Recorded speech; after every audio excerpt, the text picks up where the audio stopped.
DIYautotech here. We're going to be showing you how to remove and replace some brake pads today, how to mic your rotors, and to check to see if you need new ones or if you need to turn them. We're not going to be actually turning them today, but we'll show you the process. Alright, so once you get the car safely hoisted in the air, make sure it's kind of centered. We're going to take our 5 lug nuts off for the air impact, get the tire out of the way, and then we'll be able to do the brake assembly. Alright, now that we have all the lug nuts off, make sure to take the tire off and lift with your legs, not your back. And now we can check out the brake rotors and the brake pads. Here is, we have a braking system, and what it consists of is your rotor right here, and then you've got your brake caliper, and you have your pads in the inside here. There's one on each side of the rotor.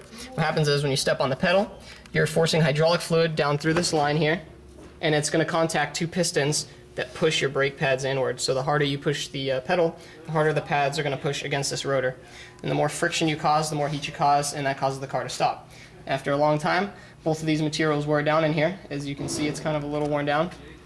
And to check this, you have to use a micrometer to make sure it's the right thickness. If it's too thin, you have to discard and replace with a new piece. And if it's in between, you can actually resurface the rotor and it rides like brand new. What we're doing today is we're going to replace the brake pads in the inside here because they're a little bit low.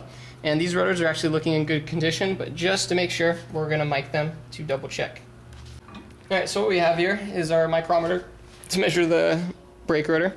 And we have our spec sheet here that tells us that our minimum front disc plate thickness, or our rotor thickness, is going to be 0.91 inches or 23 millimeters. We're using an inch micrometer, so we're going to be looking for 0.91 or higher. You want to have it a little bit higher than that. You want to have at least 20 to 30 thousandths to play with. So what we have here, after reading my micrometer, we have about 0.975 inches. So we have plenty of room. If we wanted to, we could machine these rotors down. It'll take about 10 to 12 thousandths off in total, and we could do that. However, we don't have the tools at the time to actually do that, so we'll just be putting brake pads on today. Another test you can do is called rotor runout, which we've already performed previously. And all you do is you set up a dial indicator on something like this, it's magnetic, and you turn it across the rotor and you get a reading on a dial that shows how much wavy runout you get on the rotor. And these rotors don't actually feel chattery or hesitant at all, so these are going to be okay. Now we'll show you how to remove the caliper and install new brake pads. Alright, so now what we're doing is we're going to remove the 2 bolts that hold the caliper on.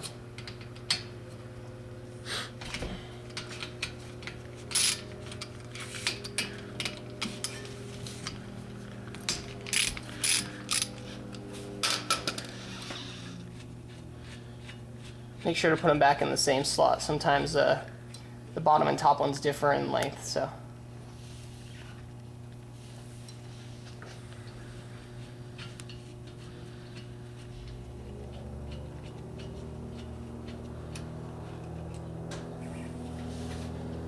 Alright, come over here. Alright, and then now your next step is to get this safely hoisted somewhere. You can use coat hangers, or you can actually buy caliper holders, but basically you're just going to shimmy it off. Sometimes they might take a little finessing. This one comes off relatively easy. And all we're going to do is going to take it, and for now on this car we're just going to set it right up here and let it sit there for now. And then now we have access to our brake shoes, which you can see here, and they're actually pretty low. There's not too much material left in the inside here, and those are the contact surfaces. So we're going to take these out and replace them with new shims and all that stuff. Alright, so all we got here is the brake pads coming out. Basically, they just slide out of their little holders here, like that. Before we actually install the pads in there, you're going to want to see that there is a piston, as you can see there, that pushes the brake calipers, or I'm sorry, pushes the brake pads in and out. We need to compress that inward for the new thicker pads, otherwise it won't be able to slide back over them. How we do that is we take an old pad and we put it back in there, and we use a C-clamp and we clamp it down so it's pretty much flush with the caliper. We'll show you how to do that, but before you do so, make sure to come up here and take off the cap for the brake fluid reservoir. because you're going to have a little fluid rush back up to the top. Clamp, and we're going to put it against the back pad, the front of the pad and the back of the caliper to compress the piston.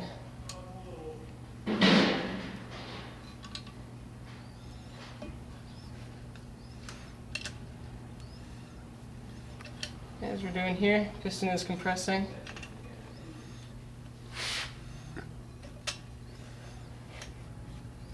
We want to go until it's basically flush, which it is. So we're going to back it back out. Pull it off. And now, as you can see, the piston is now sitting flush in the caliper, so we can fit the larger new pads in the inside. Alright, you can stop it. You can stop it. After you've got the piston compressed and you're right before you're about to install the new brake pads, make sure to clean off these shims here. Get all the dirt off of them and put an anti-seize compound so that your brake pads can move around freely and not bind up. So put them on the shims there. Make sure not to get them on the rotor though, or on the front side, the surface mating side of the brake pads. And to grease up the slide pins as well. Alright, so as you can see, we've got our slide pins here that move in and out. All we're doing is we're going to pull it out a little bit and take that little rubber boot off. All you got to do is kind of nudge it out of there, like that. And there's our slide pin. All we're going to do is put a little bit of anti-seize compound on there. Not going to cake it on too much. Just kind of get all the way around. That's it. We're going to slide that back into the hole and install the boot back on there and give it a couple pushes just to get it primed in there. Spinning it around. And there's one pin. I'm going to do the same thing with the next pin. Let's get some anti-seize compound on there. You don't need to cake this stuff on too hard. Just a little bit's all you need. Put that back in the hole as well. And install the boot back over the whole thing and give it a couple pushes in there. That's it. Okay, so like I said, we're going to install some of the anti-seize on these on the shims here. So put a little bit there, and oops, some on top as well, making sure not to ever contact the rotor surface. And if you do, clean it off with some disc brake cleaner. Is just get a little disc brake cleaner on there and clean the rotor off a little bit, both sides obviously.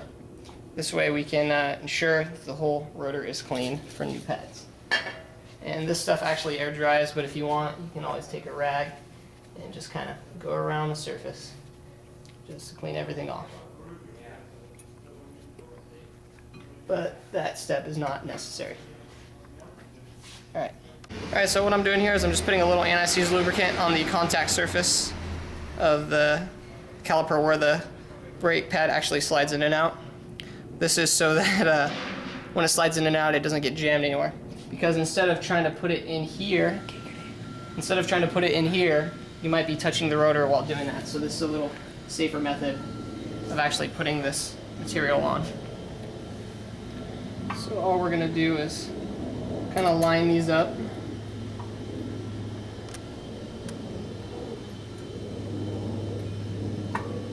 Like this.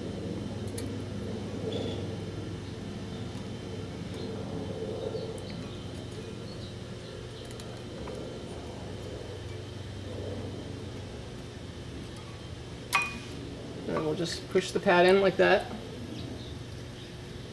That pad's installed, and now we'll put the back one in, and we'll apply the caliper as well. Making sure to grease this one as well. So we're just putting a light coating there on both sides.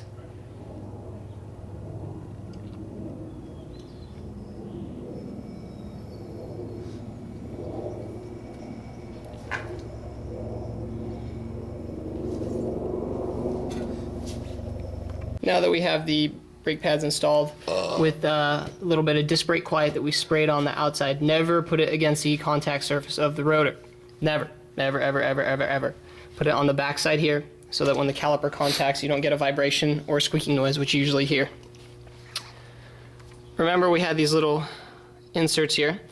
Make sure to put those back in with the brakes. So this one clips into the top there, and then there's one that clips into the bottom in those two little holes right there. So this one will clip in like that, clip in the one on top, and we will put the caliper back on and bolt it up and torque it to spec.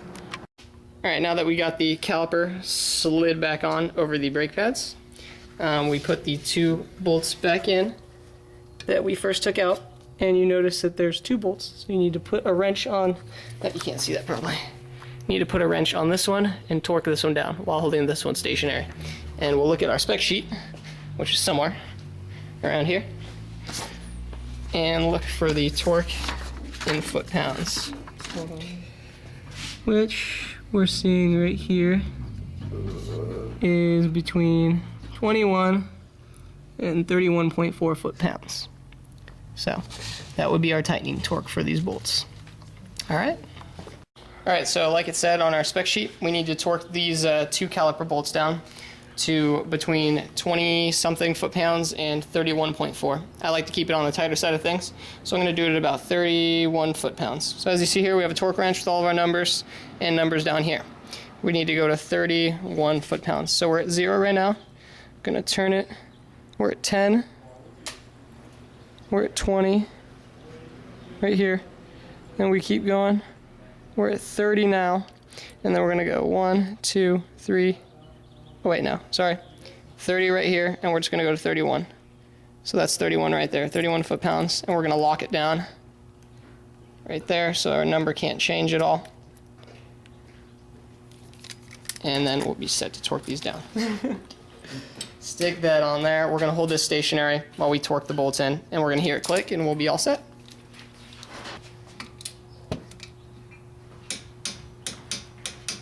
That's it. This bolt is torqued down.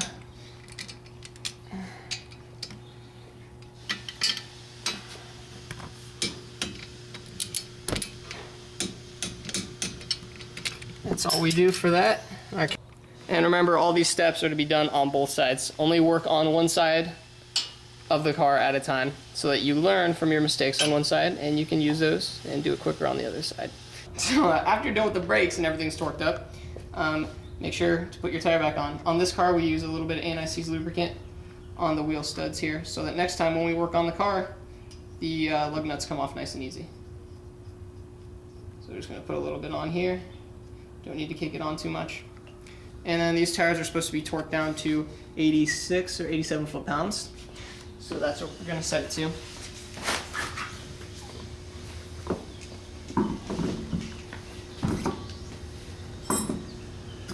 There we go. Let's get a couple of the bolts in real quick, and then we'll get the torque wrench on them and tighten them in a star pattern. Since we have 5 lugs here, we use a star pattern. You don't want to go in a circle. You do 1, 2, 3, 4, 5. And after we torque these down on both sides and we double check all of our bolts, we'll go take this car for a test drive and do a couple stops from 30 miles an hour. Nothing too aggressive, just to wear the brakes in evenly, and we'll be all set. It's been another video from DIYautotech. We'll see you next time.